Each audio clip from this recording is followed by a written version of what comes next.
చిలుగులూరుపేట పట్టణంలోని నర్సరావుపేట రోడ్డు నందుగల పాత పశువుల సంత పక్కన గోల్కొండ గార్డెన్ నందు నందమూరి తారక రామారావు 30వ వర్ధంతి సందర్భంగా టీడీపీ ఆధ్వర్యంలో ఏర్పాటు చేసిన ఎడ్ల బండ్లు లాగుడు పోటీలకు గృహ నిర్మాణ మరియు సమాచార శాఖ మంత్రి కొలుసు పార్థసారథి ముఖ్య అతిథిగా పాల్గొని పోటీలను తిలకించారు.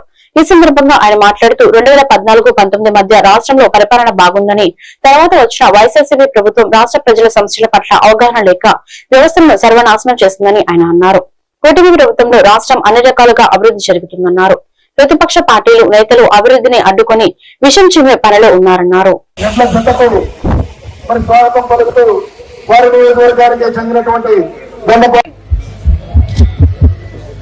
కేవలం వారం వ్యవధిలో అనుకున్నదే తడవుగా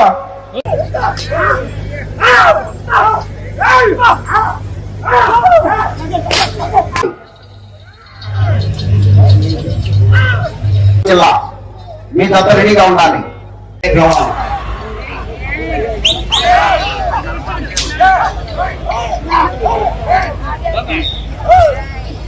కమిటీ ఇది పరిశీలించాల్సిందిగా చూస్తున్నాం. ప్రతి ఒక్కరూ ఎడం రాజశేఖర్ గారు, యశ్వంత్ గారు, కొండపాడు నర్సరావుపేట మండలం పల్నాడు జిల్లా, కయ్య మణిగంట గారు, బయ్యారం ప్రోసూర్ మండలం పల్నాడు.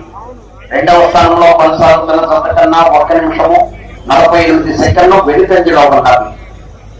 మోపర్తి నవీన్ కుమార్ చౌదరి గారు, తక్కెళ్లపాడు.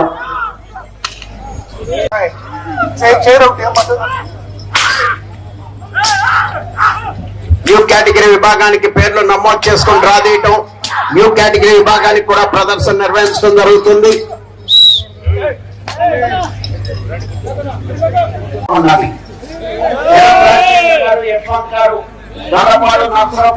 పల్నాడు జిల్లా కడియ మణిగంట గారు, బయ్యారం పోటీలో ఉన్నాయి. రాష్ట్ర ముఖ్యమంత్రి శ్రీ చంద్రబాబు నాయుడు గారు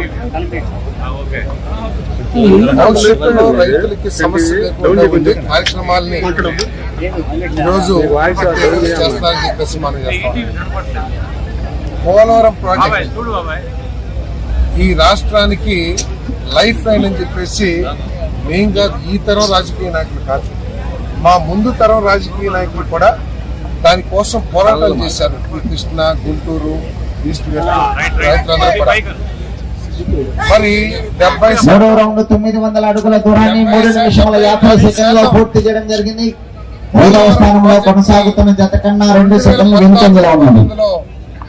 పూర్తి చేస్తే తర్వాత వచ్చిన ప్రభుత్వం బాధ్యతారహితంగా ఈ రాష్ట్ర సమస్యల పట్ల అవగాహన లేని నాయకత్వం ఉండటం మూలంగా ఈ రాష్ట్రానికి ఏది మేలు చేస్తుంది, ఈ రాష్ట్ర భవిష్యత్తు కోసం ప్రభుత్వం ఒక ప్రజల చేత ఎన్నుకోబడ్డ ప్రభుత్వం ఏం చేయాలనే అవగాహన కానీ ఆలోచన కానీ లేని ప్రభుత్వం కేవలం ఒక 5-6% పనులు చేసేసి మరి ఈ రాష్ట్రానికి, రాష్ట్ర రైతాంగానికి క్షేత్రస్థాయిలో ఏ సమస్య ఎదుర్కొంటున్నా ప్రతిపాటి పుల్లారావు అని చెప్పనేయండి, శ్రావణ్ కుమార్ అన్న చెప్పనేయండి, మన అరవింద్ గారు చెప్పనేయండి, నేను చెప్పనేయండి, వెంటనే స్పందించి మంత్రుల్ని, అధికారుల్ని ఆ ప్రాంతానికి పంపించి ఏంటి సమస్యను తెలుసుకుని, మా ప్రాంతంలో కోకో రైతులు నష్టపోయారు, కోకో కొంటానని చెప్పేసి మాట ఇచ్చిన ఫ్యాక్టరీలను కూడా ముఖం చాటేస్తే కిలో 50 రూపాయలు ప్రభుత్వం చెల్లించి కోకో కొనిపిస్తున్నాం.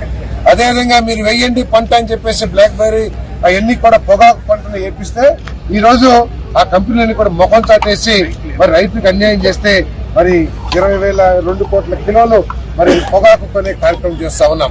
మరి అదేవిధంగా ఎక్కడ సమస్య వచ్చినా కూడా చేసే కార్యక్రమం. మరి ఒక పక్కన ఈ విధంగా ఈ ప్రభుత్వం పనిచేస్తా ఉంటే మరి ప్రతిపక్షం ఏ విధంగా చేస్తుందో ఒకసారి ఆలోచించాలని చెప్పేసి మనం చేస్తాం. ఎంతసేపు ఈ రాష్ట్రం మీద విషయం చిమ్మితో ఈ రాష్ట్రంలో ఎటువంటి అభివృద్ధి కార్యక్రమాలు జరగకూడదు, ఈ రాష్ట్రం అభివృద్ధి చెందకూడదు, ఈ రాష్ట్రంలోకి పెట్టుబడులు రాకూడదు అనే లక్ష్యంతో వైఎస్ఆర్ కాంగ్రెస్ పార్టీ పనిచేస్తుంది. దానికి ఒకటే ఉదాహరణ పీపీపీ మోడల్.